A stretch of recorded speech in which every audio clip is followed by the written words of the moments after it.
Okay, welcome. You've introduced Comrade. I was going to call him Pastor Comrade Aremu. Let me make sure that he's unmuted. Oh, I think we may have lost his audio again. We've lost his audio again. I don't see him in the room.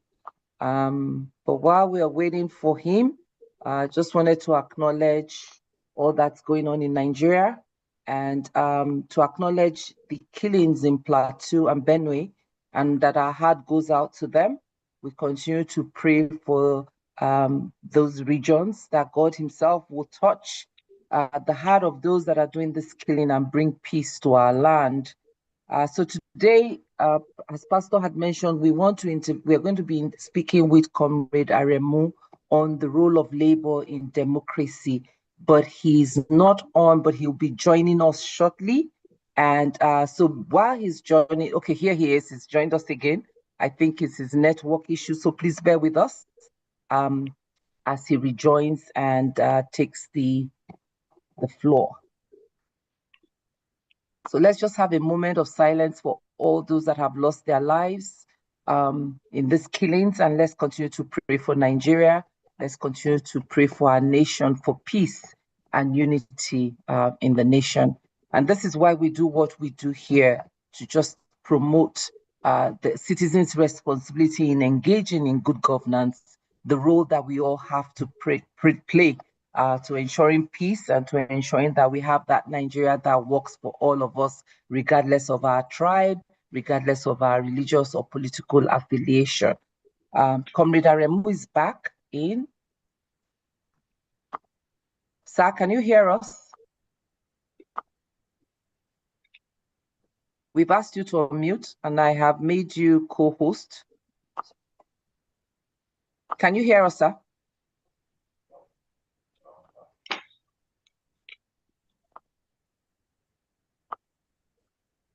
Comrade Aremu? Hello, are you hearing me? Yes, we can hear you, sir. Good evening. Pastor Ito had welcomed you. I think you had some challenges with your audio. I'm still having welcome to NLS. We are glad to have you here, sir. I'm actually still having some challenges there, but I've asked my technical people to be on standby. I hope they come on time. Yeah, well, we can get started.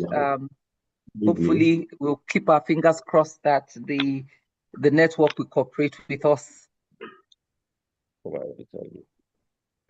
All right. So for us to get started, Pastor Ito will be joining us shortly. He's in transit, and but he'll be rejoining us shortly. He started off the session and welcomed and introduced you, but I think we may have lost your audio at that time. So today we are going to be talking about the role of labor in democracy. There is, I don't know what we are experiencing in Nigeria right now, but it's some form of democracy. So if you could take us through. You've served you've served in high position around in the nation, and especially on labor. So if you could just take us through what that means, what is the role of labor in democracy? Yeah, we can see you, sir. Can you? We must see you. Yes, we can see you. We can see and hear you. Okay, Jumoke, let me say Happy May Day. I think, sorry, sir, Pastor Itwa has rejoined us. So he has, Mr. President, are you here? Yeah, I'm here. I've never left, okay. But go ahead, Jumoke. Okay, go ahead, sir. I'm looking for him to do the role of labor in democracy. So just go ahead. Okay, can I go ahead? Yes, please go ahead. Okay. Well, now that I can hear the pastor himself, it's a pleasure for me to share the same platform with my distant compatriots. You know, we've not interacted possibly one-to-one, but I've always been following Pastor Itwa Ighodalo. And I want to say Happy May Day to the Vice President, I guess, Jumoke, or co-host, and through you to all the people in the house. It's of special importance to me today because effectively we were marking 44th anniversary of official May Day in Nigeria. May Day was declared in 1981 following the demand for it by organized labor. At that time, Nigerian Labour Congress, led by the pioneer president of NSC, Comrade Alhaji Hassan Sumanu, who is still very well alive, I think 78 now. He joined us today at the Egu Square as our veteran president emeritus. It's a day dedicated to celebrate the dignity of labor.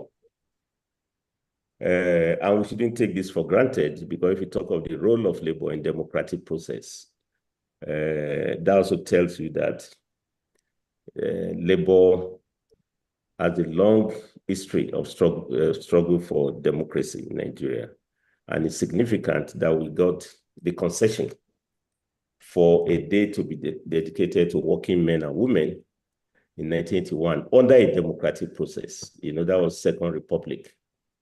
So labor has always been taking advantage of the democratic space.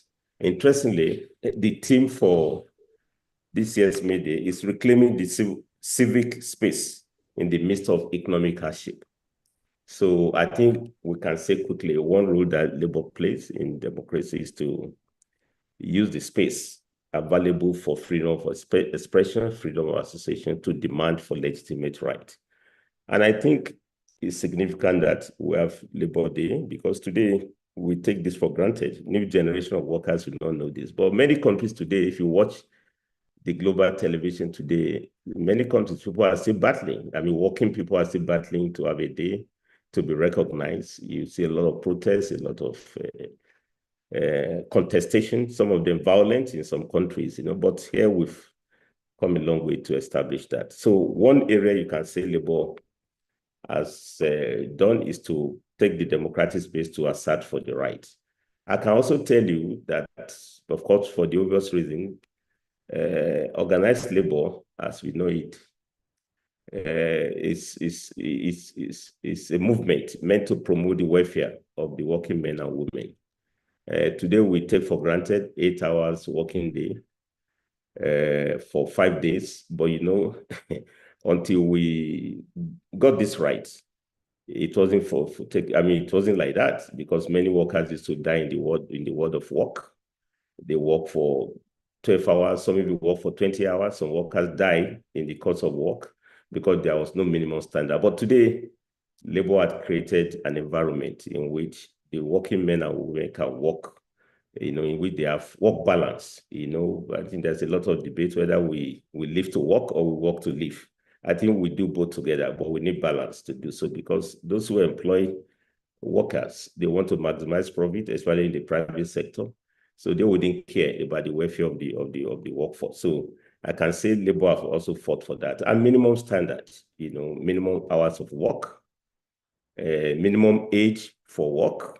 Again, you can't be a worker until you are at the age of 17, officially. But without the struggle of the organized labor, we used to have child labor. It's still prevalent in many parts of the world, including possibly Nigeria. I mean, in India, it's a big thing, in Bangladesh. But Nigeria today, you can't be said to be a worker in the formal sector if you don't reach such a minimum age. Then you have minimum pay, which we call minimum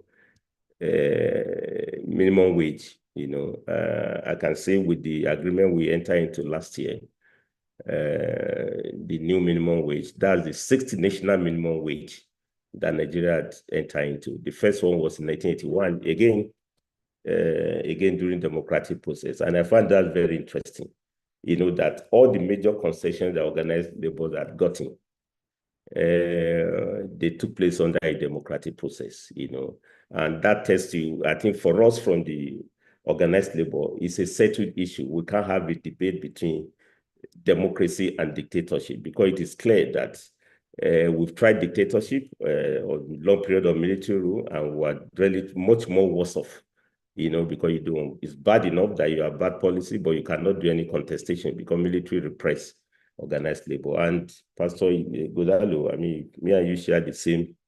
We are products of independent Nigeria. I can see that. I can even say I senior you for 3 months. Looking at your profile, I was also born in 1961. You can see that me and you have spent long period of time under military rule. But we're all born into independent democratic Nigeria. And that democracy couldn't have been possible without the struggle of our, forefathers, patriots, men and women, but above all, the role of organized labor. In the Labor Palace, we recognize a woman known as Michael Imodu, #1 labor man, who my institute has been posthumously named after. What was his record? He was the first to fight against violation of workers' rights in the railway. He was a worker in railway. He came from Sabungidaora in Edo State. He was a worker there, and he discovered that what they used to call native workers, that's Nigerian workers, were poorly paid compared to the British workers, even including senior civil servants. And he fired, the first shot to challenge discriminatory pay, low pay, less strikes. One of the most popular one was in 1945 against the rising cost of living after the Second World War. He was banished to Auchi in his hometown, more or less, where he was there for almost 2 years in prison. And that's it's a chain of events which led to independence. Interestingly, the National Council of, that's NCNC, if I got it right, for Cameroon and Nigeria, the first political party of Abat Macaulay, of course, Zik of Africa, they all, collaborated with Umodu, and that set the chain of events that led to independence. So again, the role of labor in a democracy is that you can see that it's long dated because labor has been involved in the struggle for democracy, fought against colonialism, which led to independence. Because colonialism literally was dictatorship, military dictatorship, led by Lugard, who himself was a military man. So I can put it that way, summary to say that the role of labor has been to fight for democratic process, as the case may be. Then, significantly, maybe as the opening remark, labor itself, when I talk of labor now, I'm talking of organized labor, trade unions, as we know them. I know trade unions, I don't know what date we can use now, but if you use the first officially registered trade union movement, it was in 1912. The civil service union, we used to call it 1912. So that tells you that the trade union had come a long way, 100 years plus in our existence. Inherently, it's a democratic organization. I used to be the vice president of Nigeria Labour Congress, and as at the time I was there, we had the 12th delegate conference of every 4 years. And that delegate conference, you need to elect your leaders, you need to canvass. NSC itself is a labor center made up of many athletes. I don't know the exact number we have now, but at least not less than 250 unions from different sectors are affiliated to Nigeria Labour Congress. Again, you have TUC, Trade Union Congress, so 2 labor centers. Now, we go for periodic elections, depending on what Constitution says, 3 years, 4 years. I just came out, I was a guest at the Trade Union Congress. They just moved from 3 years to 4 years for their periodic elections. So they've been electing their leaders. The first president of NSC is Alhaji Hassan Sumano. The second one is Alhaji Ali Chiroma, followed by Pascal Bafiao. Of course, later on, Adams Shomole, Umar. If you do the counting now, currently we have Joe Ajero. We produce 7 democratically elected NSC presidents. So, trade union itself practices internal democracy, and you don't win elections. We don't have the army, the police. Or the only thing you have is to convince the members, that you defend their right, you fight for decent work, you will be there, you represent them, you do collective bargaining on their behalf so they can re-elect you. If you don't deliver, they vote you out. So we can also say trade unions are part of our democratic culture. And I can also argue that possibly more than no groups of people are better democratically positioned than trade union movement. I mean, political parties are also long dated, but in terms of sustainable democratic process of election, re-election, trade union movement have been relatively more stable in that respect. Of course, there are a lot of challenges too. I mean, like any democratic process, some want to have shortcut to power. One or two occasions we couldn't agree on elections, and under military they had to appoint administrators, to mediate, So when you talk of appointing administrator in Rivers now, I mean, it's what we've experienced in trade union movement. As far back as 1978, I think when military government of Murtala Obasanjo intervened for different interests to control labor, and later on, Babangida also dissolved the NSE because of our struggle against persistent increase in price of petroleum products. And of course, later on, structural adjustment program, NSE was dissolved. Abacha also re-dissolved because of our role in validating June 12th. So which means, if you check this record, Labour has been has a lot of role to play in democratic process. But the last one, which I will raise, is also that Labour also realized that beyond protesting, demanding for rights, they've made a lot of progress, for their workers over the years. But we also realize that the more you struggle, the more you also get overwhelmed with economic policies you have no control over. I mean, you have minimum wage that has just been improved upon now. I mean, in nominal terms, we have the highest increase that I can think of in history, from 30,000 to 70,000. That's about 100 and something percent, 30%. But in real terms, when you factor in inflation, devaluation of the currency, removal of subsidy, and general preference of neoliberal markets, favored policies, which gives very little room for social protection, I can say that we are more or less worse off. I mean, I was just looking at the new minimum wage at 70,000 naira. That comes to just about $35, And yet, in 2010, when we fought for minimum wage of 18,000, because of stable exchange rate, our minimum wage was close to about $90 or $100, So Labour also realized the limitation of protest. So we now said, okay, maybe it's time for us to also have a shot at power.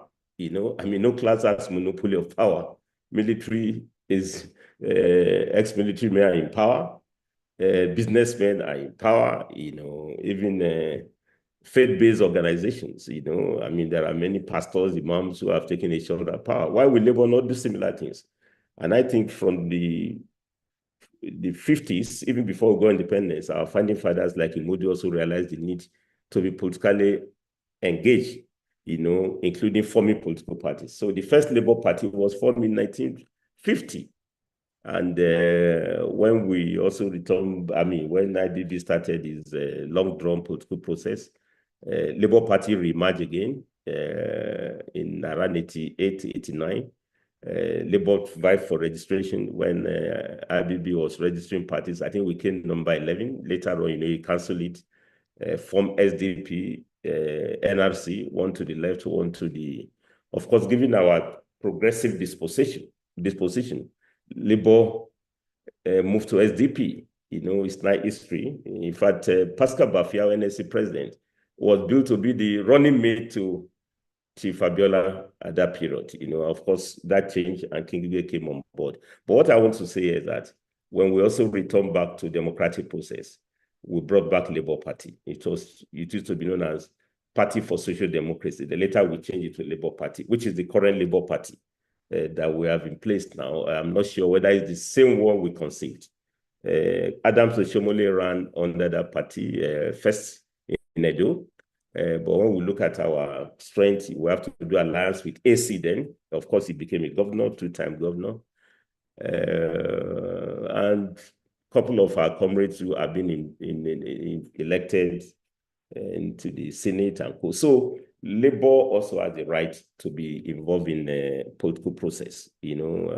Of course, there are a lot of issues along that. How do you differentiate the autonomy of the party from the trade union so that there won't be conflict of interest or interest in conflict? So what I'm saying here is that labor can also not just produce what I call voting cows, but they can also be voted for to pursue their interests. What they do when they're in office, we can debate it also, but those are the issues that I want to talk about. Then the last one, Nigeria has, I don't know what the latest figure, but almost about 98 million registered voters. Of course, organized labor, working people also constitute this bulk of voters. So they vote, regularly, and they carry out their civic responsibilities. Again, trade unions at times have monitors to monitor election processes. I'm not sure whether they do that now, but in those days when we were very active, we monitor elections.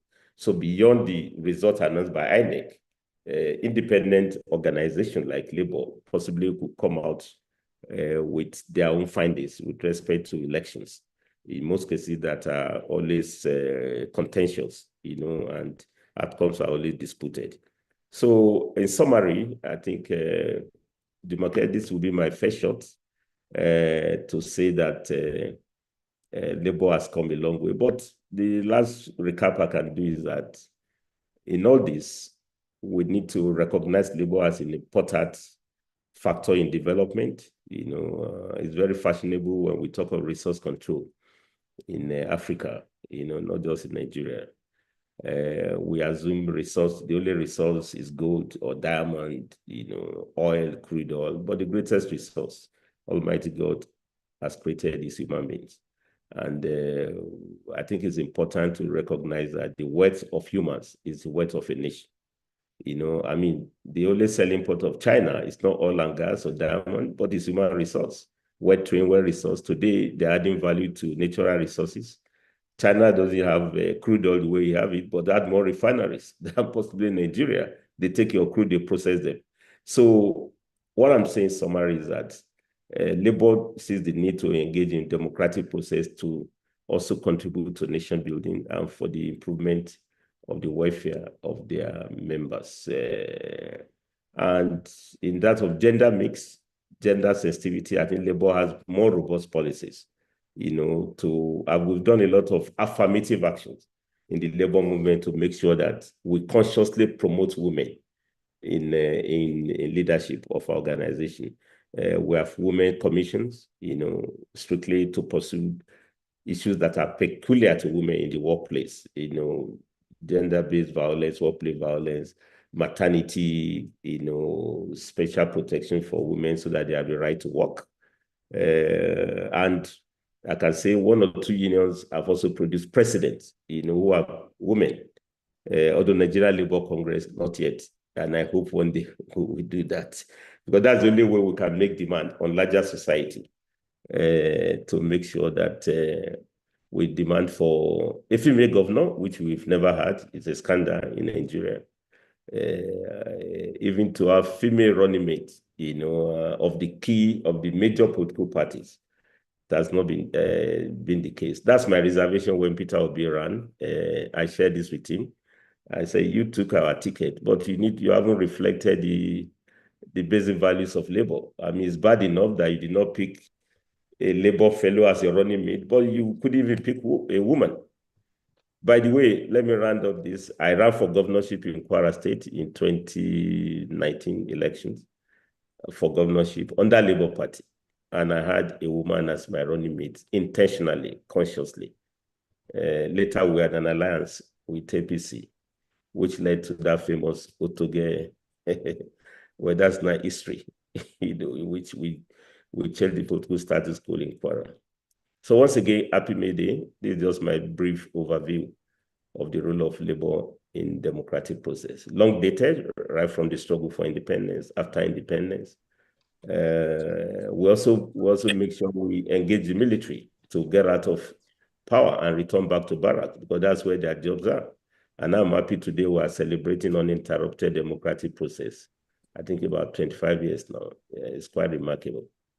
Labour has contributed extensively to that with a lot of sacrifices. Kokori was in prison for 4 years in solitary confinement for fighting for validation of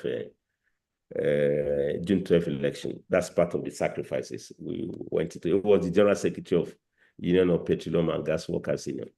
Dabibi too of Pengassan, they all jailed, for demanding for free and fair elections, especially with respect to the June 12 election. But now they have improved rights, and everybody knows that Abiola won that election, and never again should anybody rule us without having our mandate. Never again will anybody annul election, the way it was done before. Again, Labour played very critical role in this respect. Jumoke, thanks so much. Thank you very much, comrades, for that real synopsis and analysis on Labour and the role Labour has played thus far. But hearing you in this present state and dispensation, these days that we cannot tell the truth, these days that we cannot speak truth to power, these days that we are moving almost towards a one-party state, what other things can Labour do at this time? A lot of people, I won't tell you a lie, they're not too happy with Labour. They think Labour goes into the room, negotiates with government, comes back with brown envelope, and then they frustrate the own cause that they were fighting for. So that lack of trust is beginning to show, and so on and so forth. And we do not have enough people who have the courage and the boldness to speak the truth.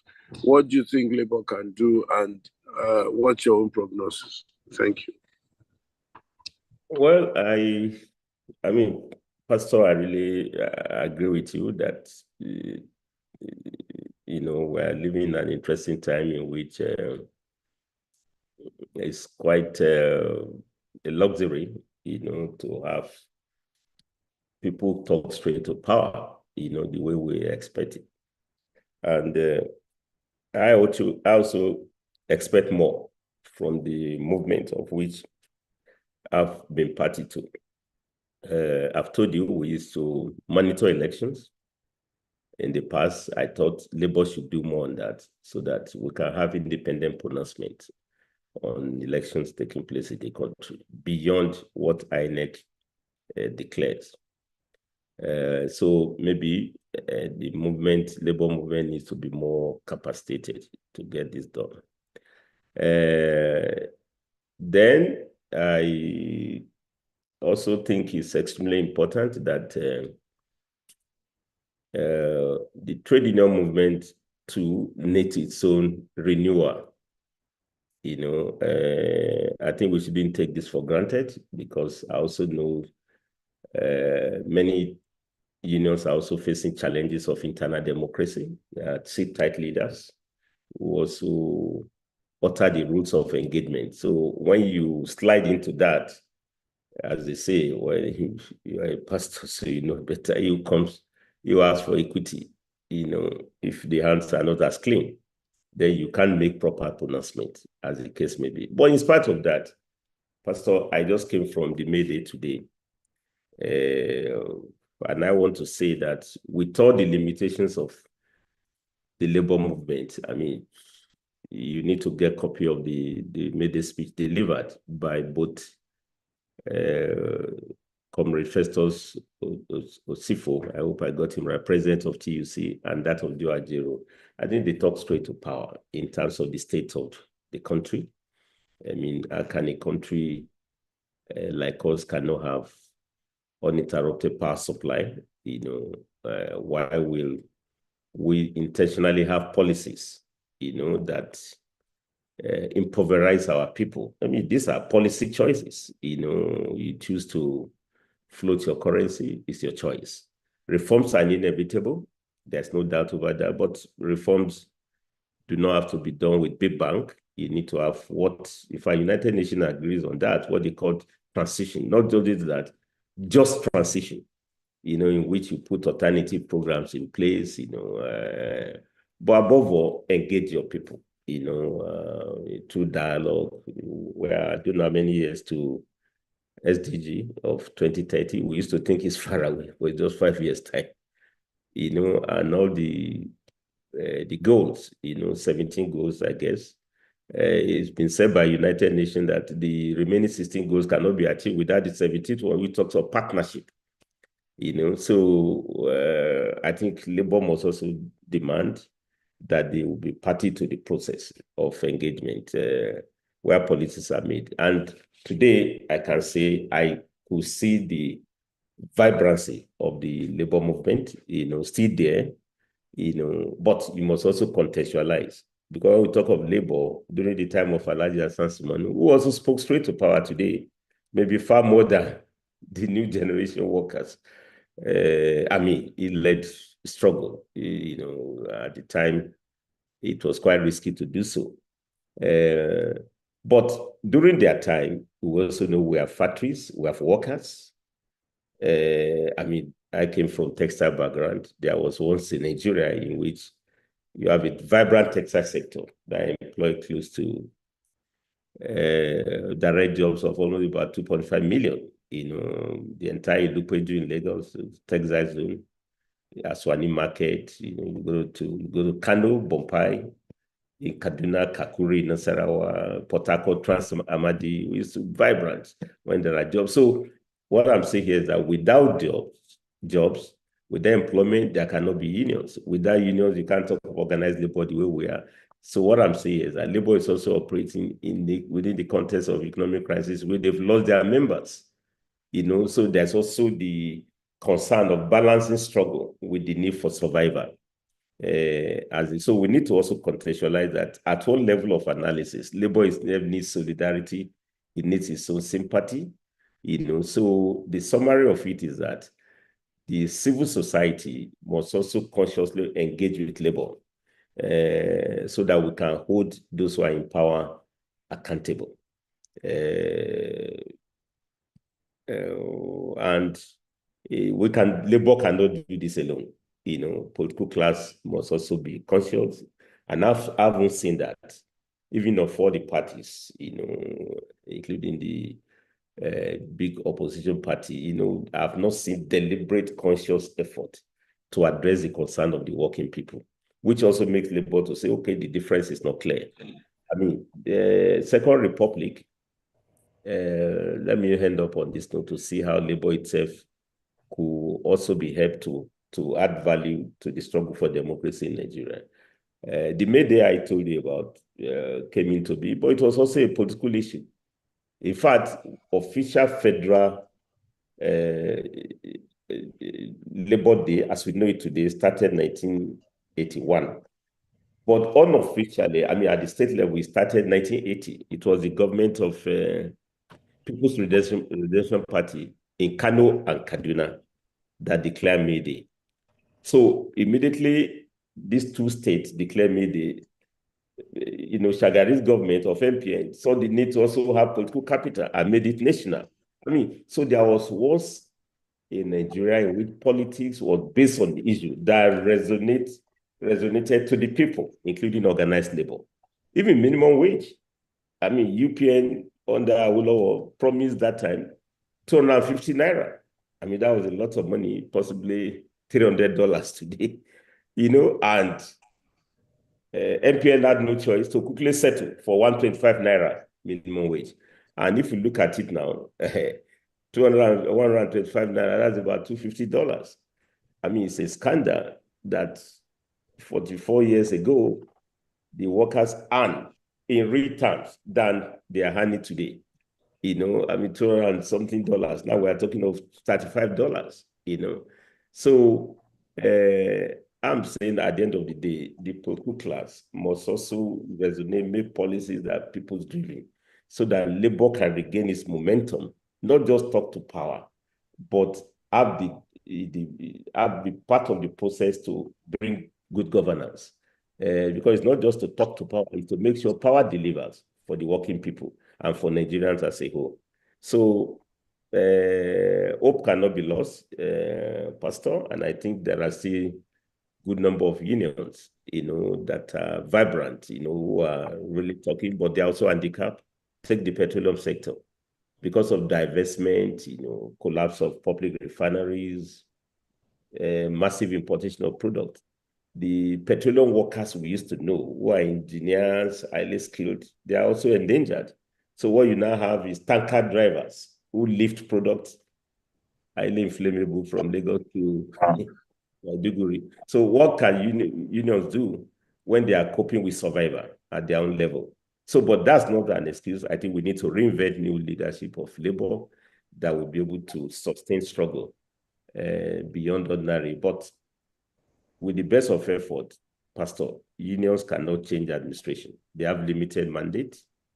If you want to go strike, even for 4 days, your members will be the first to tell you, wait a bit, what are we getting? Again, some employers can threaten them with jobs, they need to survive. So the context also determines the extent to which we can have the staying power of the organized labor in the struggle for democracy. Thank you very much, comrade. We'll go to a session of questions which Sonny and Jumoke will coordinate. I see my friend Chief Boniface Chizia. I think he hands it up and he would like to maybe ask a question, a comment. So we'll kick off more or less. And then, okay, so more or less a comment, yes. Okay. More or less a comment to us. Yes, comrade, thanks for your presentation. But the fact remains that we don't feel that the labor union in our environment anymore. I just saying it plainly. I mean, you alluded to that in your presentation. I think that we don't know what's happening in this. We need some organized bodies that can help us to checkmate the impunity in the land. The impunity in the land is incredible. Things are happening, and we just show that they can do anything and get away with it. And to worsen the whole thing, we now have this scenario where single party state is confronting us. It's coming. And when you have that, again, that's going to worsen the situation in the land. And when labor, the last time we heard about labor is minimum wage. And then you talk about minimum wage. Even the minimum wage is not being implemented across board. I don't believe that minimum wage should be the same in all states of the federation, but that's another matter. But it's not being implemented. They don't even implement it. And then nobody's saying anything, nobody's doing anything. And I think it's a bit worrisome. I think that I come from the position that says in this environment, we need to find how we can begin to checkmate the politicians. I think the impunity in the land is incredible. And we're not going to make any progress in this country if we continue like that. And that's a fact. We won't make any progress. The corruption in the land and so on and so forth. The property has just been recovered from the former governor. What's going to happen to it? Before we know what's happening, again, they'll turn around and they will share it. So nobody's asking any questions. Nobody's afraid of looking behind their backs and so on. And I thought that labor should be challenged. In the past, they stood up. Look at the inflation in the land, cost of living. It's incredible. It's across board. People are suffering. So I don't know how you're going to do it. I mean, you've been around quite some time, but maybe you are not in the center of matters now. I don't know, but at least you can make your voice heard and talk to your colleagues. I think that we need to feel more of the labor union in this country. Thank you. You want me to respond to that, or we take all the comments together? Yeah, I believe Pastor Sonny also had a couple of questions. Go ahead and respond to that. Let him go ahead and respond. That was a lengthy one. And there's a lot packed in there. Quite a lengthy one. I think, but it's more or less a comment. I mean, questions. No, I think he was saying, what do you think can be done? Labor has sort of gone docile.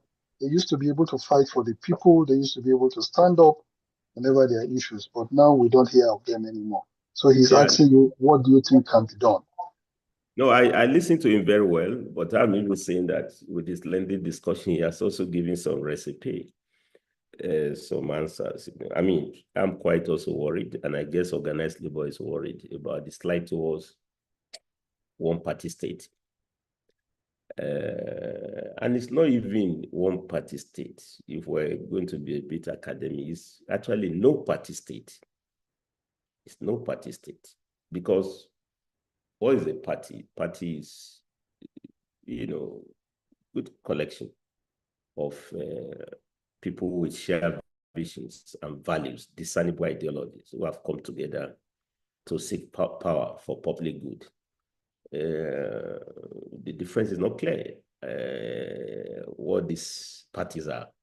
I mean, that's why it's so easy for you to enter the same party you live in, because it has just become, vehicles, ladder to seek for power, and many of them have defined that several times. Several politicians say, what's a party? I mean, we can't decamp, we can't defend, because it's all about your right to look for a platform to seek for power. Now, nobody is talking of parties that have shared ideas and ideologies. So, I mean, you will be treated like a leopard if you dare move from UPN to MPN in those days.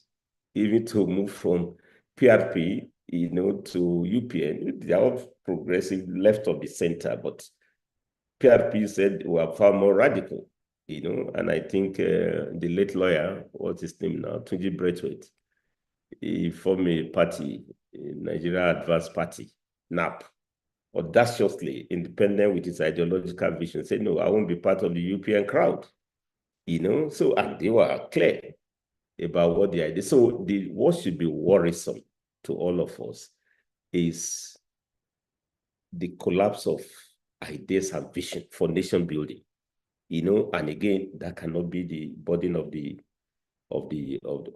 organized labor alone. It has to be the challenge for the political class. And I've seen this, honestly speaking, the political class in Nigeria is increasingly getting underdeveloped in terms of ideas and visions. And for me, it's worrisome. Even to conduct meetings, to hold by the rules of engagement, has very little capacity. I mean, you have parties, you don't obey your rules of engagement, you don't hold meetings. I mean, these are things that we try to take for granted in trade union movement. You document, you take minutes. If there are disputes, you can seek arbitration in industrial court. But here, as you said, impunity is the order of the day, and then we also celebrate it. I mean, how will somebody celebrate defections? I mean, it should be for sobriety, but here it's like a big catch, so it's not so much one party. I mean, again, this may be one extreme example, but China is being led by one party, even though later I gathered that there are also about 8 other smaller parties, but they are the consensus to offer leadership to the Communist Party, to lead there. But even then, the Communist Party of China, they have periodic congresses, their rule of engagement, their development plan.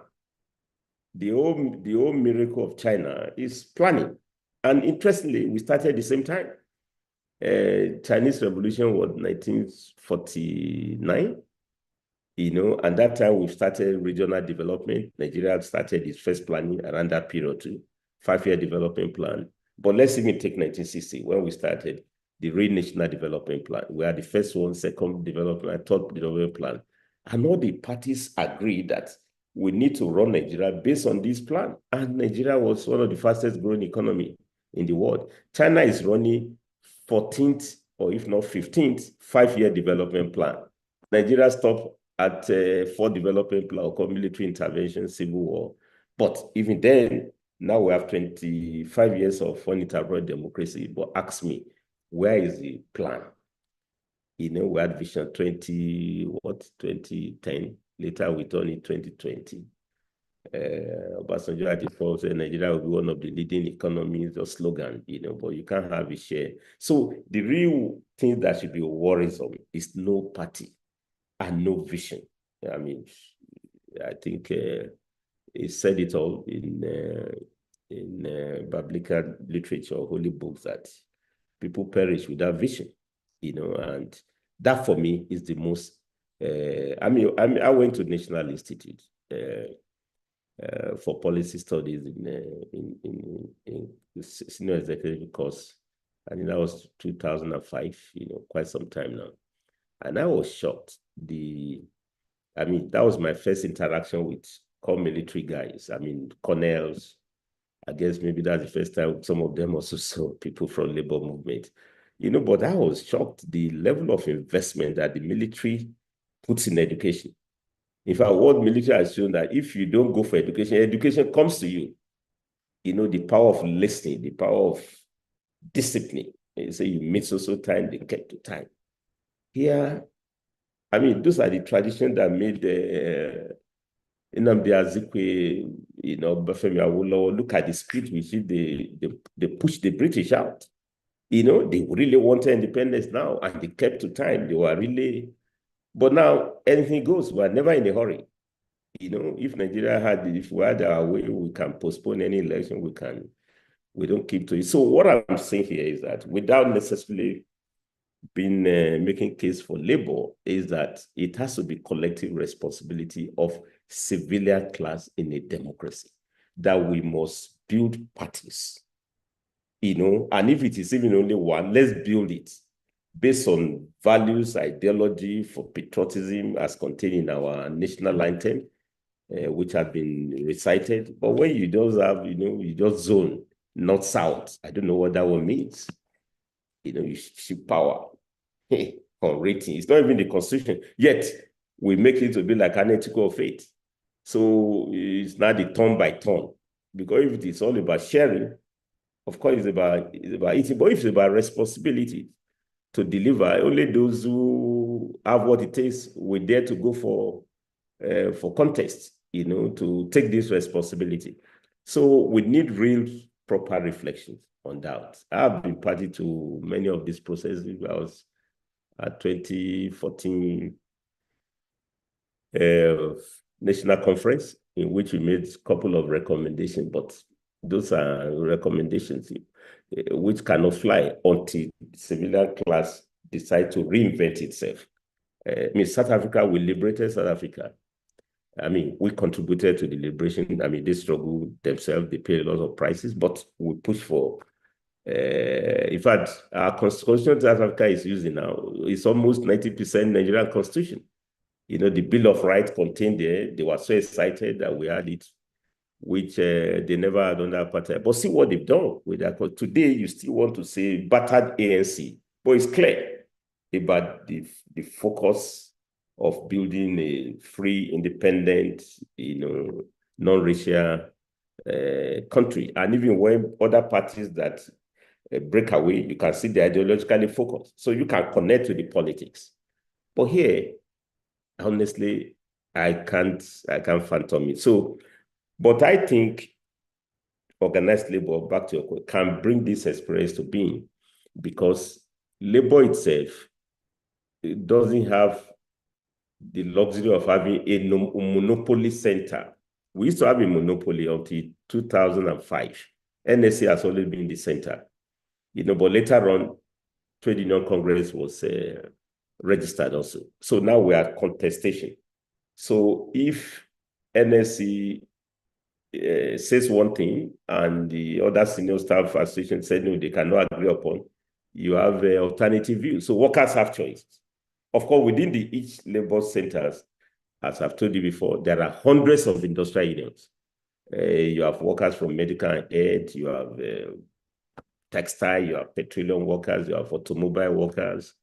There are a lot of informal sectors now that have joined the union. So there are contestations, so different perspectives. So what is good for labor is good for Federal Republic of Nigeria. You can't box everybody to one party. In fact, officially now on paper, I think from my neck, I don't know the number, it's about 18 registered political parties. And for obvious reason, 250 million people, you can't put them in a cage in which they can't let off the steam, political steam. And I was excited about that because in 1999, Obasanjo wanted to restrict party formation, in fact, more or less to 3 or 4. But later on, late Ganifa Eminime, so rest in peace, went to court, got the right for more parties, NCP, we had it. Today, we have 18 parties. It's fine. But yet, in real terms, we are collapsing into one, because the goal of the political class is power, for anything but for national development. Because there should be many roads to the market if we allow it to be so. So all of us have to work together to get this done. We cannot, that's why I say there was once in Nigeria in which political class leads, not labor. That's where I want to round up, because labor need to be led in the truth. Zik and Co. With all the effort of Imodu, Wabi Goodluck, Hassan Sumanu, and the rest of them, but you have strong political class that shows that we can lead them. They led the military too. Conscious people, patriots who really want to sacrifice to build a nation. Ghana, you have Nkrumah, he did very well, a civilian, but of course, military truncated the whole level. We need that new set of political class, who will be able to say we are rebuilding the nation, we are giving back. And I think, Pastor, me and you have the same generation. We have no choice, we have to give back, because we are a product of independent, progressive, democratic Nigeria that produced me and you. Good school. Public school. You went to King's College. I went to community school, Ilorin Grammar School, which, from ground zero, brought us to this level. I was in Ahmadu Bello University, which was used to be Battle of Ideas, the same University of Ibadan, in those days. But now I don't know what goes on in the universities. Many universities, but very little ideas. University used to be the center of, debate, setting agenda in those days for nation building. But honestly, if you ask me, even on labor issues, you can hardly count on many of them beyond ordinary. But again, this had to be consciously done so we need new political class, new set of, politicians of different ideological persuasion, but ideological persuasion nonetheless, who will be consistent and firm, and we can hold them accountable to that level. You can, if possible, when time comes, change your ideas, but let people know you've changed it. Donald Trump, he started as a Democrat, but he ended up being conservative, but he remains conservative the way he is. America first, he may not like it, but everybody can adjust, how to adjust to that. Those who are opposed to him, they remain what they are. And that's how nations are built, not based on convenience, of what is just appropriate for me now, not what is appropriate for the country. As I said, only 2 states PRP was controlling. I think UPN was controlling 5 states. MPN had the predominance. But when those 2 parties, small parties, relatively, when they cough or sneeze, ruling party caught cold.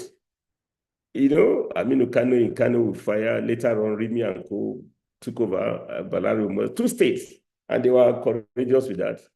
Then UPN will all remain steadfast, so there were alternatives. But now everybody just joined the train of one party, which turned out to be no party, because it's just about access to power. So I don't know whether I've made sense out of it. What I'm just saying is that it's some collective self-reassessment by all of us. But this cannot happen if good people are not in politics. We have to be in politics. Because you are not in politics, politics comes to you. And that's why I want to salute all the people who have made it in business, who left the inconveniences of the world of comfort to audaciously be in political process. I follow what happened in recent time, but that's the reality. We need to do contestation to find out what is going on. But if good people are not there, we cannot even talk of good outcome.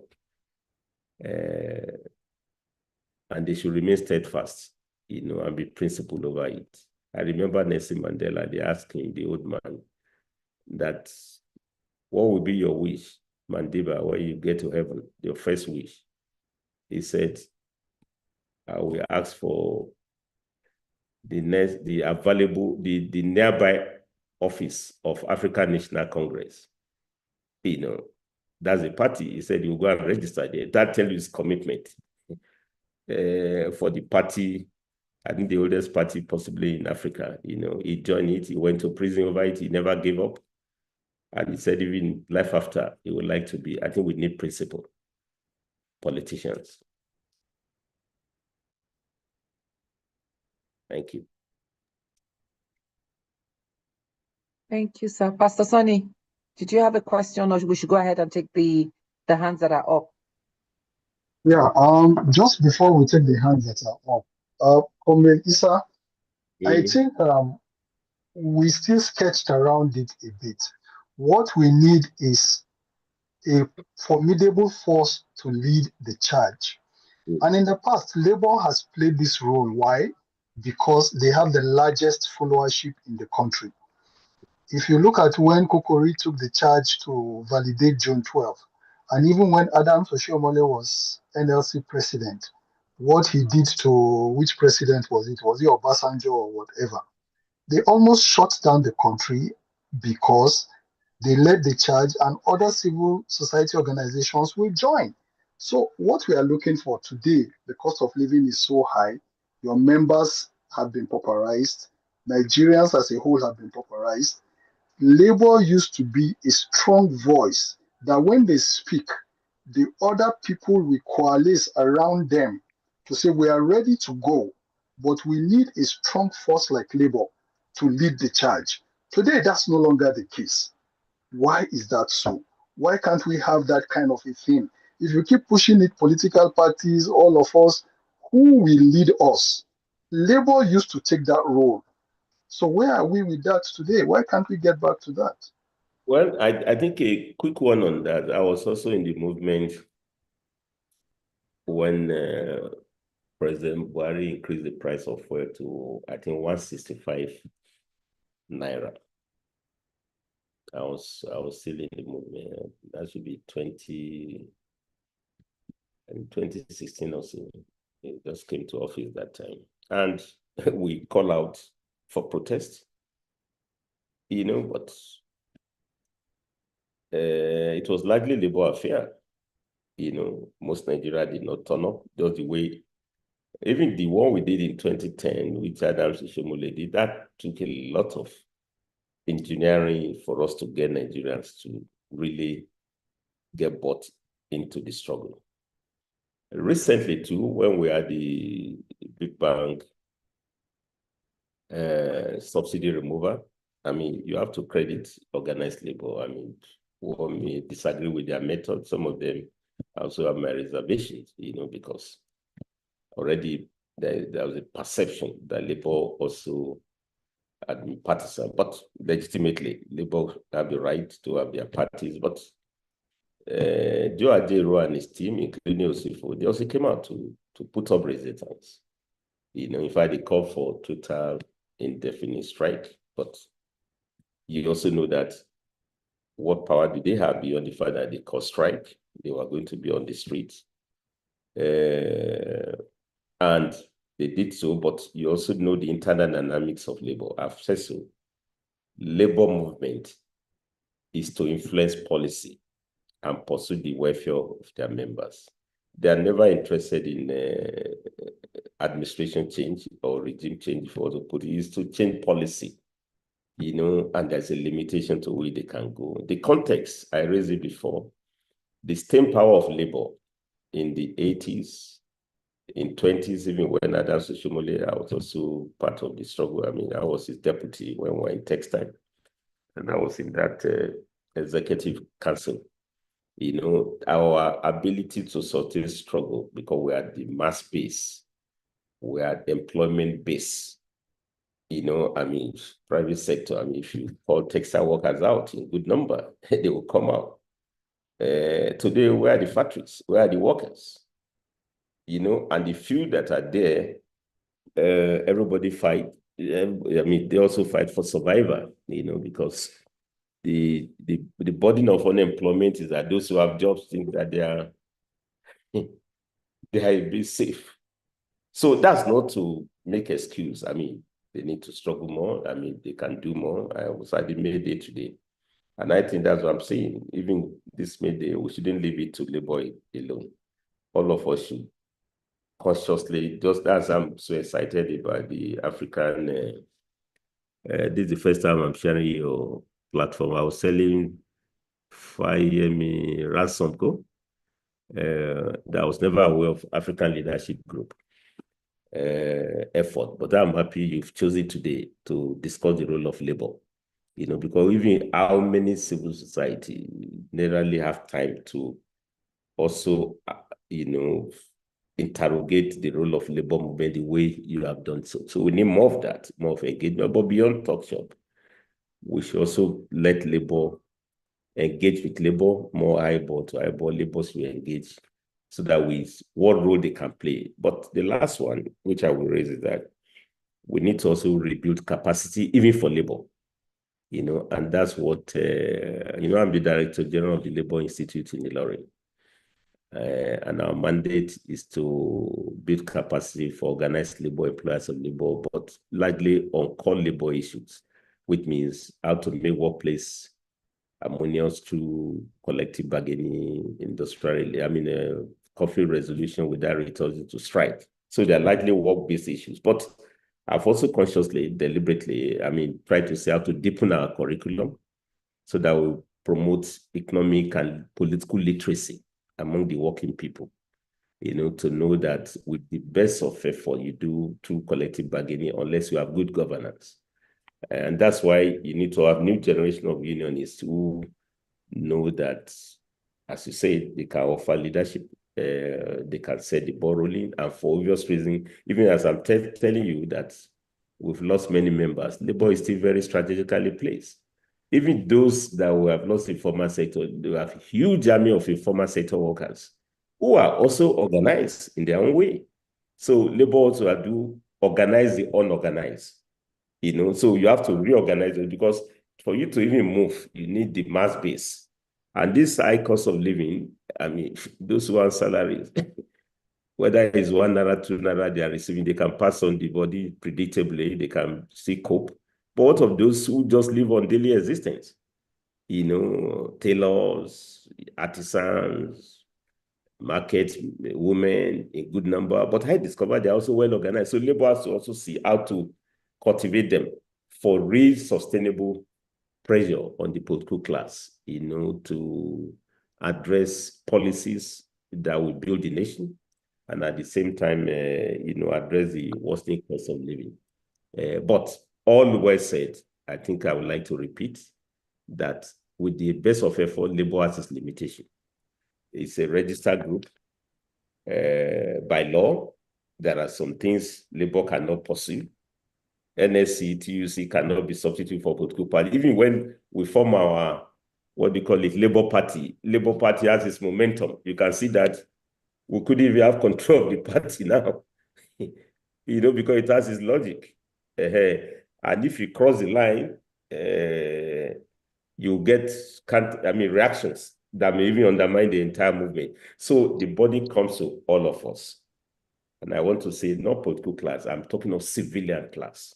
Because I'm a strong advocate that we can't drive Africa other than by well-educated civilian class, you know, who are patriots, who want to drive the continent, the Mandelas, you know, the Mugabes, with all their these are civilians, highly educated, they took risks for their country, the Zik of Africa, the Awolowo, the Aminu Kano.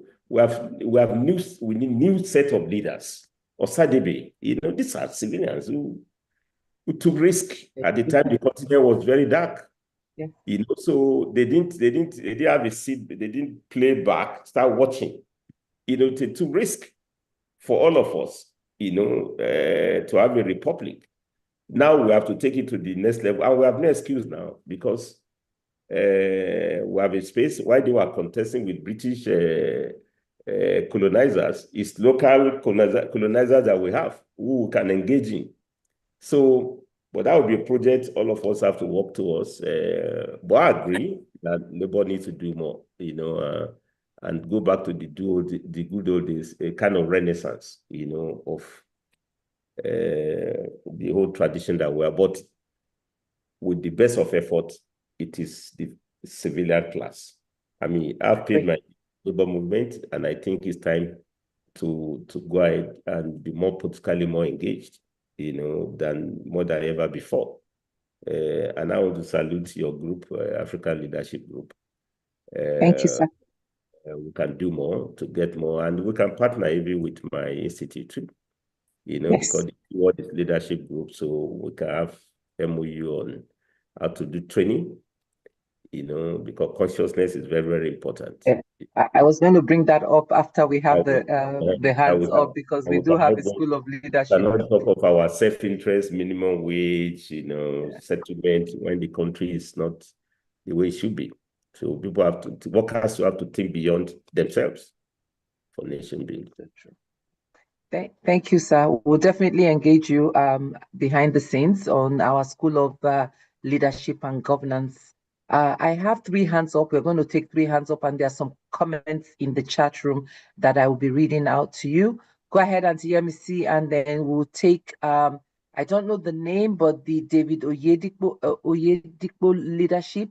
Someone's name, I don't know who, it doesn't have your name. It just has the name of your organization. Auntie, please go ahead, and then we'll take Professor Grange. So maybe we can take all 3 questions together, then you can respond. Okay. Auntie, go ahead, ma. Comrade Issa Remo, this is Miss Yemisi Ransom Kuti. Good to see you. My sister, happy May Day. Happy May Day to you. It's a pleasure to hear from you. Yes, we're still in the trenches, right? Yeah, I have 2 quick comments. One is that I'm glad you mentioned the work of Frank Kokori and those who partnered and collaborated during the fight against the military. Now, one of the organizations we had at that time was JAC, the Joint Action Committee, which was very effective. And I think that speaks to what Pastor Sonny was talking about earlier on. How can we form a core group of organizations, institutions, CDHR, labor, etc., to begin to fashion out a strategy that may work and be more effective than what we've been doing in the past?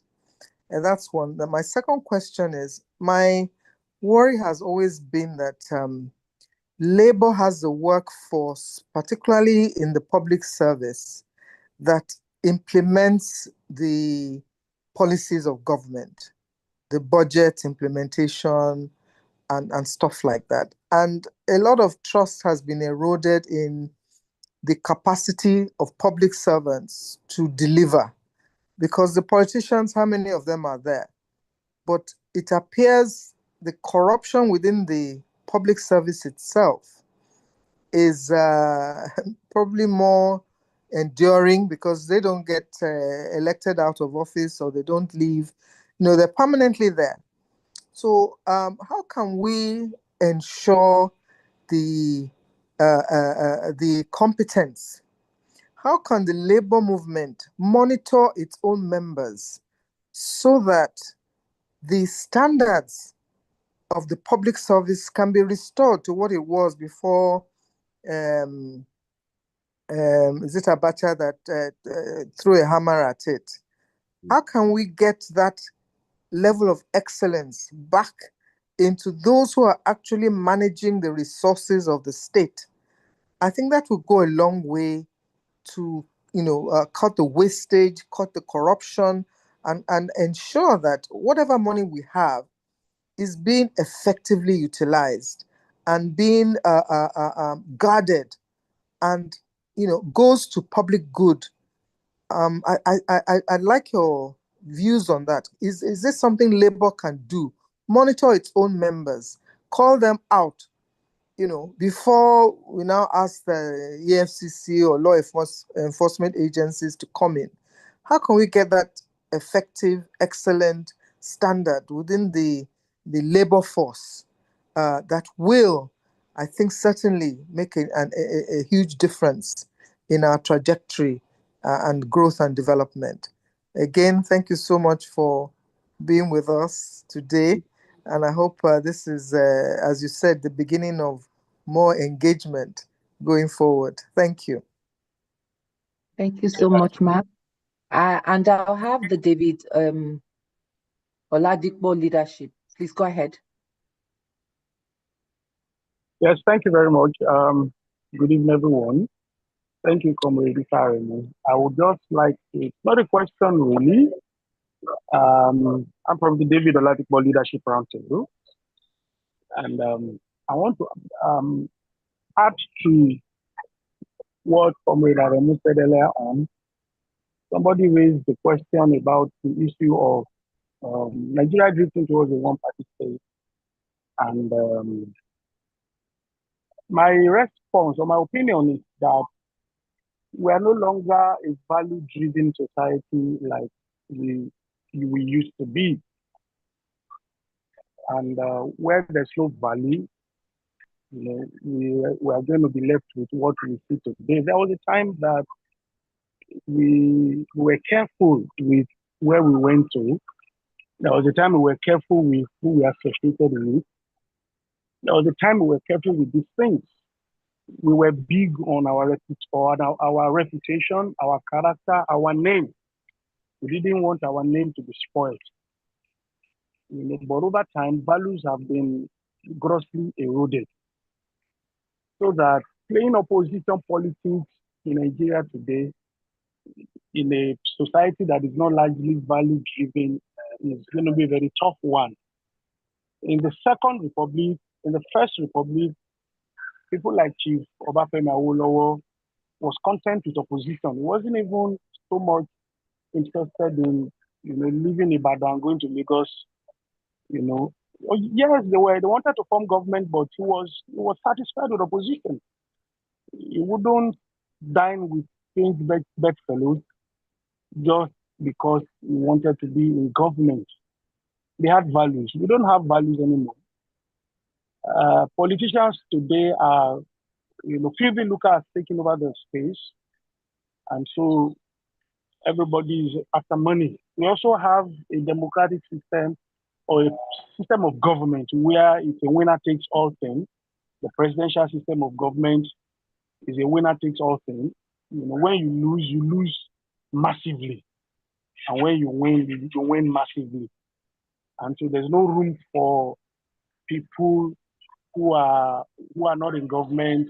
And then people don't have a certain address for the majority. It's like outside of politics, they don't have a life. And it's surprising because many of the people in politics today are professionals. We have medical doctors, we have lawyers, engineers, people from different... Sorry to interrupt you, sir. I'm just so sorry to interrupt you. Do you mind rounding up with a question? If you have a question, do you mind taking a few seconds to round that up so that we can take the next one? I'm going to round up. I want to just give us a chance that at the end of the day, we have to go back to our values as families.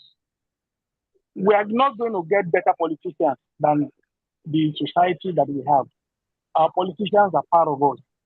And if we don't have, the values have been eroded, these politicians will be an expression of the kind of society that they are from. Thank you very much. Thank you very much for those comments. The values, we need a society with responsible, ethical, and accountable leadership. Thank you so much. Professor Grange, please go ahead, ma. Thank you, Comrade Aremu. I have been on this earth for many more decades than you have, and have witnessed the downward trend of the way we have been practicing democracy. Democracy for us in the developing countries should also encompass the issue of socialism. That is, we should not really embrace capitalism fully. By that I mean that if your resources, if our resources are not equitably distributed, there is no way we can have a democracy that works for everybody. Comrade Oshomole, I used to admire him when he was your leader in those days, because he had all the theories. He was very articulate. And when I see him today in the in legislature, in the Senate, I wonder if it's the same person, because he seems to have accepted all that is wrong with Nigeria. He doesn't seem to be able to do anything about it, in spite of the fact that he's in the Senate.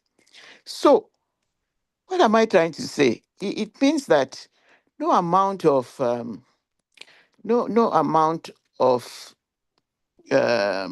education or whatever that is going on is going to help us change the quality of input, of political inputs by the professionals. So what do we do? Look at the way that your Labour Party, I know you said that the Labour Party is different from Labour Congress, but the people who were sent to the Senate as Labour immediately accepted everything that they were being offered and changed they changed their coat to, to enjoy the dividends of, they say dividends of democracy, but there are no dividends of democracy yet because they had not worked for it. So my own feeling is that we seem to be developing individuals, but not collective people, a collection of people who would act accurately and in favor of national development. Okay. Thank you. Thank you. Thank you very much, Ma. So you have all, there were some comments, and I think Auntie Yemisi's own was really a two-part question.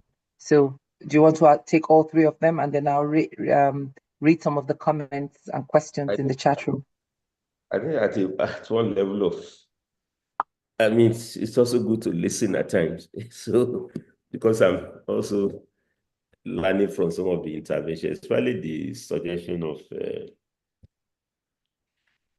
my sister, Madam Yemisi, Razon Kuti. You've given one suggestion of the Joint Action Committee. Maybe we need to revive the same platform. You don't need to call it Joint Action. The problem with JAC is that it's for the immediate activity, and it's not always sustainable, but I think we need a forum in which there will be regular interaction, so that rather than reacting, because JAC, in most cases, when you have policies that tend to affect generality of people most of the time, for us, as we're having now, some of the policies are biting, then people react for joint action. But I think maybe we need joint engagement on a sustainable basis. So, but the principle is the same, that if we operate separately, we possibly be defeated separately. So we need to come together. So there should be a platform. I think we have something like that in Labour in those days. We call it LASCO. I can't remember the detail of the acronym, but it's like Labour and civil society group, under which we meet regularly. And I think this time around, we should also set the agenda setting platform. Because it's not one thing to just criticize, have ideas, we must also have something in place. And I was happy the last comment is at the heart of it all, about what ideology do we need? Because, you know, there is a lot of naivety in the continent of Africa among the ruling class, you know, in which we move from pillar to post.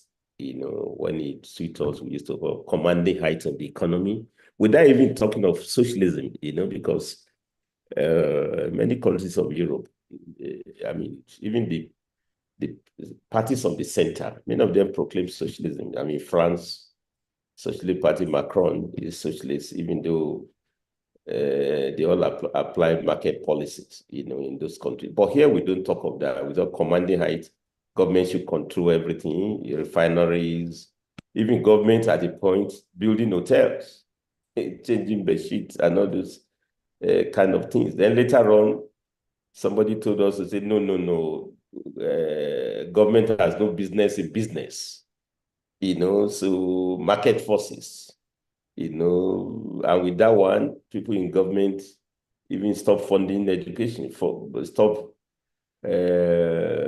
reinvesting in energy sector, you know, who put us where we are. And then it's now market forces, you know, you have to deregulate, you have to remove subsidy, you have to float your exchange rate. You know, these are ideological issues which we need to resolve, you know. So what I'm saying here is that we have to, that's what the last comment talked about, and I think to some extent also linked to Madam Yemisi, that we need a platform that can articulate our own views, you know, ideologically, with ideological clarity, without even talking of isms. Isms are important, I mean, because we need to have a roadmap. But what I've realized now, I mean, I'm also an economist, and I know that in the practical world, you know, there are many roads that lead to markets. There are many roads to development. I mean, China today proclaimed communism, socialism, but they run market economy. You know, they kept, I mean, the state controls everything, but they are fully into international capitalism. In fact, it's very interesting that China is the one talking of free trade now. You know, talking of lowering tariff, when actually it's America now that is talking of hiking the tariff. You know, in fact, Donald Trump is possibly the only communist standing in the White House. America first, you know, it's the insular mentality. But the bottom line is that the interest of America first, based on their own ideas and policies. So I think I would be happy that we have a platform that, because when I talk of a new civilian class, it has to be the one driven by vision and ideas that can work, you know. And I think at the heart of it is not to be, I mean, you said so, Madam Moore, that we are building individuals, and I'm not even sure whether we are building individuals. I think we should build individuals. Important. When I heard Obama say Africa should build institution, not individual, I think that's purely academic, because you can't have strong institution without strong individuals. You know, they go hand in hand. You know, himself is very strong. Otherwise, how can he become the first president of America, who's of African extraction? So we need to build strong individuals, but side by side with strong institutions, you know, and that takes idea and philosophy. And I think it's time for Nigerians to revisit what is the notion of governance. Chief Abimbola, they are clear over that. I'm talking of Ransom Kuti. I mean, any day, anytime. My hero is the legendary Anikulapo himself. Any day. I mean, when you listen to Fela, that was a philosopher king. You know, anything you water no get enemy is full of philosophy. You know, deep thinking. You know, no bread. You know. In fact, maybe the only answer to the high cost of living now is to go and listen to no bread. No bread. When you listen to it, you get, you know, I mean, Fela could criticize without mentioning names. You know, daughter, I don't tire. We don't I don't tire. But he was sitting at Chief Udoji, and he arrived at it, elegant manner. You know, so you can't really have, you can't run anything with that philosophy and ideas, and that's why I'm happy about. But the last one, which touched me also very well, is what Madam Yemisi talks about, you know, because that's the real at the heart of it. Yes. What is the state of public service? We assume, and now that I'm partly in government as the Director General, and I realize that, when you have an insider view of what goes on in public service, the state of public service, that it will be difficult, the level of funding, the low capacity of civil servant, low pay, and then the general orientation of self, not the community. We can only deliver governance, with the kind of structure that we have in place now and the systems. So we need to revisit, public service of Simon Adebo, of, them, the big top civil servant who drove Nigeria to development. I mean, Ahmed Joda, Asiodus, Christopher Collard. These were real civil war, selfless war. But now, you said so, the level of corruption, not even only that, systemic, in which the collective, everybody. So if you want to carry out reform, it's like you are, who are you? You are an outsider. And they are willing to do everything to block you and frustrate you for what it takes. So we must also revisit that. But I don't want to say there are no changes taking place. There are some couple of things, depending. Again, that's why you need strong people to be in the system. I could see the passion now in the pension reform, sector. And this is because you have a woman who's driving the pension commission, in which there's renewed activism. It used to be like that before, but the last few years, it's been run down completely. But now we have activism which has not compelled put pressure on government to fund the complete pension scheme, because the things also driving corruption is that most civil servants are not sure of life after work. So public service, I think, is important. There is a whole public service institute where they train people. But honestly speaking, they must also link with leadership group to know that some work, they don't even know what Nigeria is all about. When I go to my institute, I virtually introduce the culture of singing national anthem, which you took for granted at your level here. And I said, if you don't know the nation you have built, how can you serve it? And you look awkward. National anthem, okay. They thought it's only for Independence Day, So know the nation first.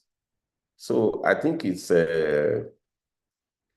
we can be on and on, but what is clear is that we need to find a way so that we work together. I think I had somebody who made comment during the times of Franco Kori and the rest of them. Okay. I think I say comment that got so close to me, because if you saw Adams Oshomole, you are virtually referring to me. It's my I'm Adam Smith. In fact, interestingly, he's from Yamu in Edo, but first time I met Comrade Adams, the mother virtually called me, gave me the name of his first son that are more or less like the first son. The grandma, she's still alive. May God spare his life. So I agree with you that we also change. It's a dynamic world, but whatever you want to say is that Comrade Adams, I think we all agree, when he was a labor leader, he lived up to expectation. The vibe, the vibrancy, the level of articulation, also well capacitated. Adams, also a member of National Institute. You can't compare him to the new generation who are not as well resourced, and he brought all his energy to whatever he believed in. As governor of Edo, whatever you want to say about him, he won 2 times. It made some impact. But that's where the challenges come in. If you are in a party, as good as you are, if you are in a party that stands not for any ideological purpose, individual will try, but maybe not to make sustainable impact. You also know that he ran into a banana peel. He was even removed as chairman of of the ruling party. And what was his crime? All he wanted to do was to enforce the rules. Say, let's meet, let's follow constitutionalism. Nobody is above the party. Governors are just members of the party. They say, really? Okay, we'll remove you. He was removed.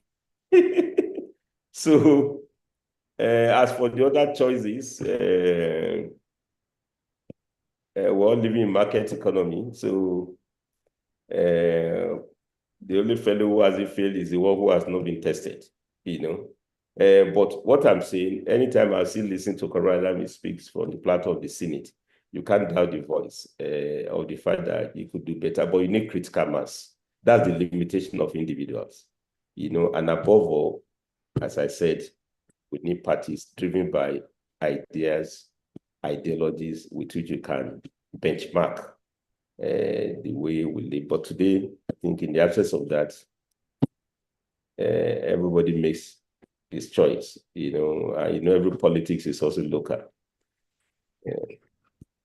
So, Jumoke, I think we have a few comments. I thought just I had close. No, this lady, maybe 1 minute, sir. If you can just maybe just read. I think it's fair for us to just take a couple of the comments from the chat room, and then maybe you can add that to your closing remark and keep it as brief as you want. So, what is happening in the institute you heard? This is a question.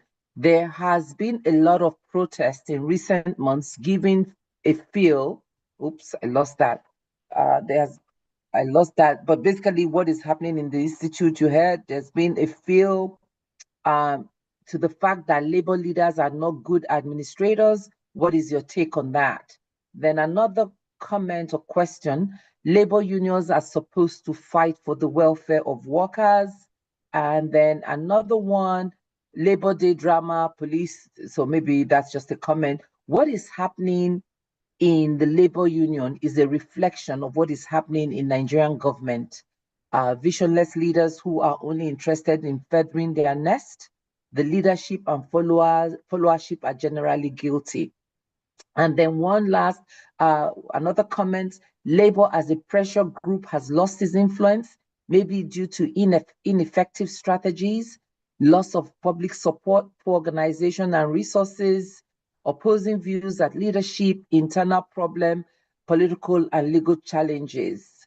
And then the last one that I am going to read is labor has it did say that. So labor laws, this is says the question is, we have labor laws, so why is labor silent? So those are some of the questions, and if you could just address that as part of your closing remark, and then I'll hand over to Mr. President. Thank you, sir. Thank you so much, Jumoke. In fact, it could very well be the opening remark because you touched on so-called development in my institute. I tried to avoid it when I was responding to Madam Yemisi's comment on the state of public service. And I think I alluded that you wouldn't know what is going on until you try to be in the service, public service. But that's also part of the case. Interestingly, the platform used today to engage in attempt to demarket the institute or to smear, I created that platform. Michael Imodu National Institute for Labor Studies was established in 1983. And the whole idea is to rebuild capacity for the workers, named after Michael Imodu, #1 labor man in 1992 by the then military president, Ibrahim Babangida. You'll be shocked that this is an institute that's been there for about 4 decades, yet to celebrate May Day was something novel to them, by civil servants who just assume. And I think I listened to Yemisi very well, who said that these guys just corner public space, they work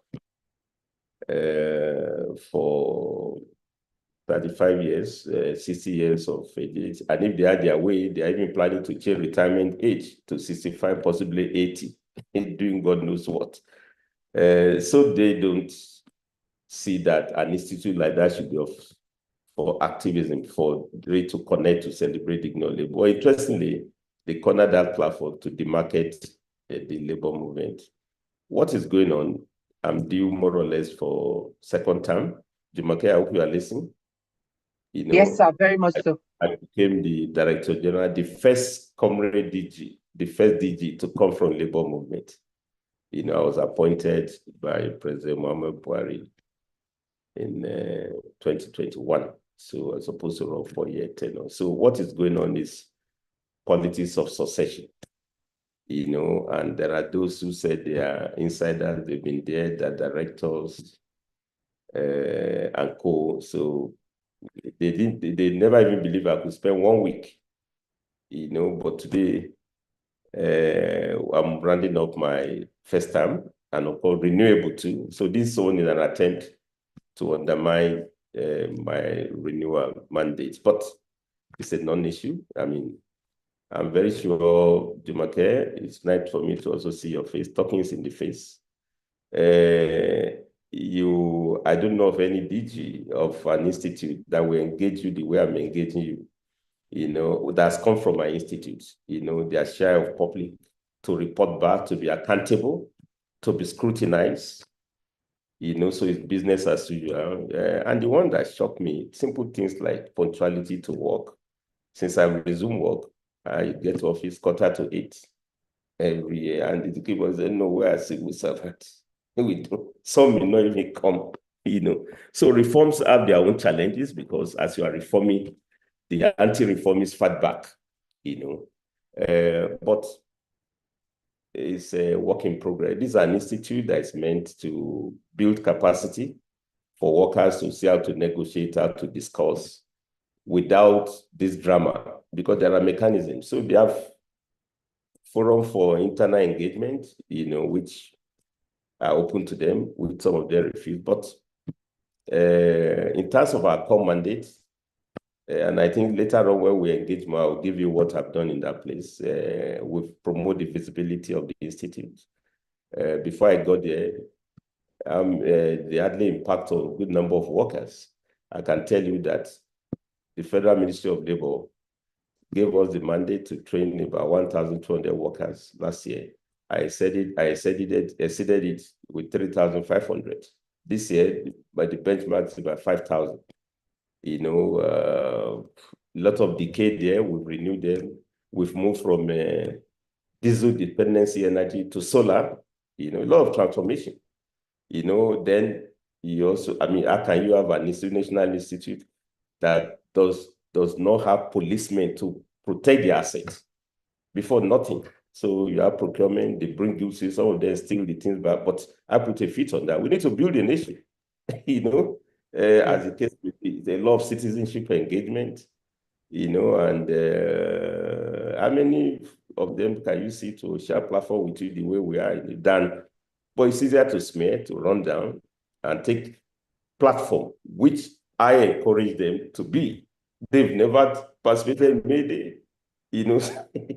And today I was in Mayday in Abuja, you know, in which with real organized labor. I mean, you know, not the disorganized hired noisemakers. Nobody knows them.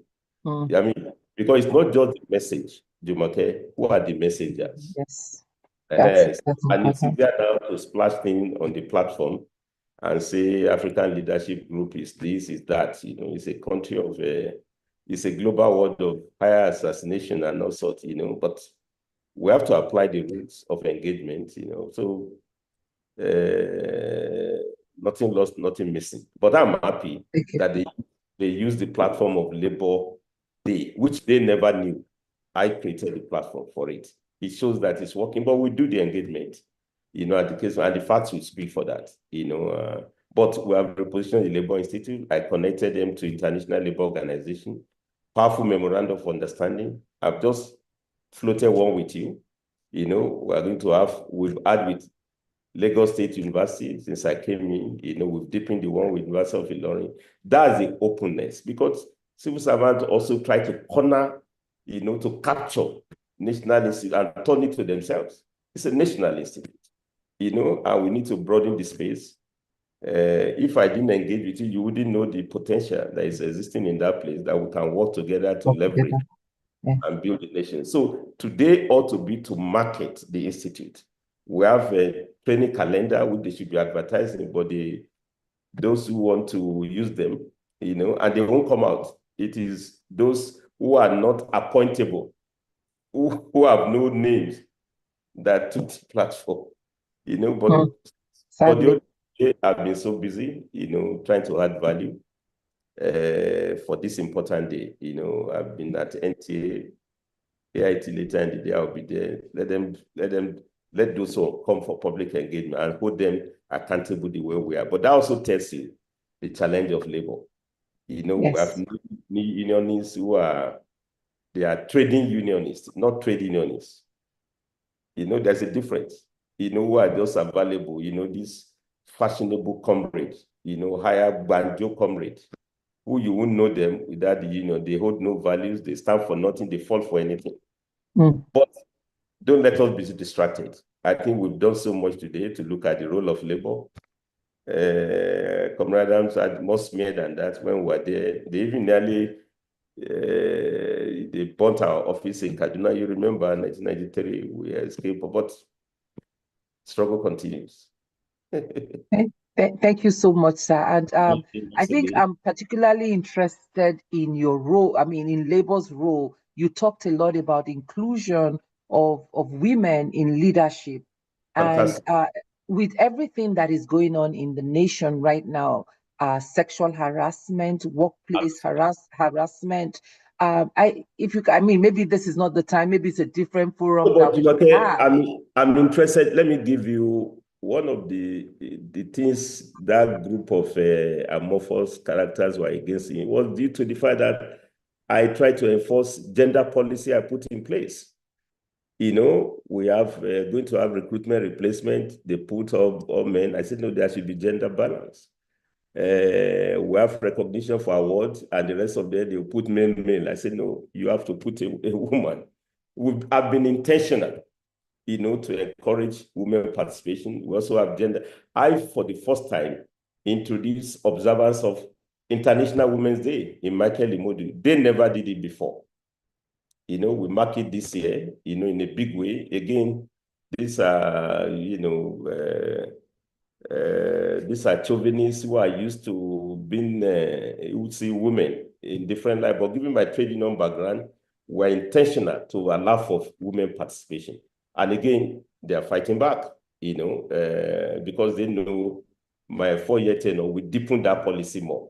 And God willing, we're here, can't we? We'll continue, and there will be more that we can do. I also introduced, for the first time, can you imagine 40-year-old institute? No crèche for working mothers. I established it. There's a lot of work to be done in that regards. Yeah. Yes, I also observe paternity for men, so that they go and take care of assist their wives at home, so that they can, So when you have characters that don't even come to work, they are not coming to work, ghost workers, and they want to be promoted, it's business as usual. You have minimum pay, no minimum productivity. No, that can work. We have to reclaim the country, not just from bad governance, but bad, so-called civil servants, who are some of them who are not stable. So we need to interrogate more. I resisted this, some of these aspects in my rendition, because I just thought that, because when we talk about labor, we must also interrogate who is labor. Is it the one that is claiming it, or the one that is just idle? The one that steals property, the one who is driving, but he knocks the vehicle down. Some don't steal the vehicles, and they aren't paid. In Abuja office, we have 4 drivers, but no single vehicle they don't drive. I put the vehicles there, driver disappear. And they earn salary. But this work in progress. you know. Thank you so much, sir. I believe, yes, thank you for sharing. Okay, Pastor is back. I hope I will get the proceedings of this conversation very rich, you know. Yes, sir. We'll share the YouTube link with you and then definitely engage you on the opportunities for the training. So thank you so much. I'm particularly interested in the inclusion and some of the things that you're doing to ensure that women's rights are protected and there's no we kind of mitigate the harassment. So thank you for being an ally of women's issues and supporting that cause. Grateful for that. So thank you, sir. Over to you, Mr. President. Thank you so much. Thank you so much, comrade. My President, it's a pleasure. Pleasure. Are you based in Abuja? Where are you based? Well, I'm actually, the institute is in Ilorin. I have to bring you down. You have to come and talk. I'll be happy to do that. Oh, yeah. We need pastoral talk to, because we must link the God values to our work values, So very, very important. We need you very well. I'm based in Ilorin. That's where the institute is, but most of the time I'm also in Abuja because the Federal Ministry of Labor is here. So we do a lot shortly here and there. But anywhere you come here, I can be with you. My pleasure, sir. No problem. I don't mind coming to Ilorin also. No, I need you there. Yeah, I will come. Just let us know. And we'll do a few things together by God's grace. Thank you for those really powerful insights. Thank you for your rich knowledge. And thank you for your steadfastness and commitment. We both will fight to make sure that there's a better Nigeria. And God will help us indeed. Thank you so much. And again, once again, thank you to Jumoke and also to Sonny for making all this possible. The back end, Olu Victor, and of course, Faye, and all our sisters, Ms. Ransom Kuti, Dr. Grange, and all those who keep us going and who light the fire. Lara, thank you so much for everything. I'm very, very grateful. I wish you the rest of a good week. And Lara? Weekend ahead in Jesus' name. Thank you. Thank you so much. Thank you. We meet here every week, same time, same Zoom link. So see you next week, Thursday. All right. Thank you very much, sir. We'll be in touch. Thank you, everyone. Thank you, everybody. Have a good evening. Happy May Day. Thank you. Good night. Thank you. Thank you, Jumoke. Thank you, Sister Jumoke. Thank you so much, Comrade Aremu. That was loaded. It was enlightening, and we really, really learned a lot. Thank you so much. Yes. And thank you so much for everyone on the platform. Have a great Thank you, everybody. God bless you. start with me. Thank you. God bless us all in Jesus' name. Amen. Amen. Amen. Happy Labor Day. Happy Labor Day, everyone. Happy Labor Day. Yeah. We did say Happy New Month. Usually that's Happy New Month. Happy New Month. Happy New Month. Without pregnancy. Happy Labor Day. Labor without pregnancy. Yeah. Happy New Month. Labor without pregnancy. Labor without. Auntie, what does that mean? That is the joke people always say. Labor you go to labor. They go into labor without pregnancy. Okay, so this is labor without they were not pregnant. Okay. So I guess anyway, labor without I came pregnancy. very late. I was going to ask him how he relates with the African Union Labor and Social Affairs Commission, but it's too late. Yeah. Well, I'm sure there will be other opportunities for us to engage him. So this was our first time, and so it was a good thing we had him on Labor Day, Gong. So that's a good thing. I'm sure they relate well. They relate well. They've settled for the global view of what labor should do. That's the problem, Whereas in developing countries, they have a bigger job than that. When you have these regional things and global things, it assumes that, things are a bit more normal than what it is like in developing countries. Mm-hmm. Labor puts everybody in check, puts the governments in check. but not here. Not Not in here. Nigeria. Not here. No. That's the thing. Yes. It's unfortunate. Mm. Instead, That was where I first of all met the former governor, the Labour man who became governor of Edo State in 1998 in as Namibia. Oshemole. Yes, it was. He came on the platform of Nigeria for the Labour and Social Affairs Commission. Yeah. Mm-hmm. Well, he People was like a that, firebrand then. He was a people like that, firebrand then. Nigeria Yes. should not be where it is now. Nigeria should not be where it is now. Mm-hmm. You know. And unfortunately, they don't take the leadership anymore. That is the problem. The civil That is the servants will go problem. for the meeting. They will go for the meeting. They won't attend. They will just go on shopping. You see that? That's the problem. Yeah. Well, They all everybody want to money. oneself. Yes. They all want money.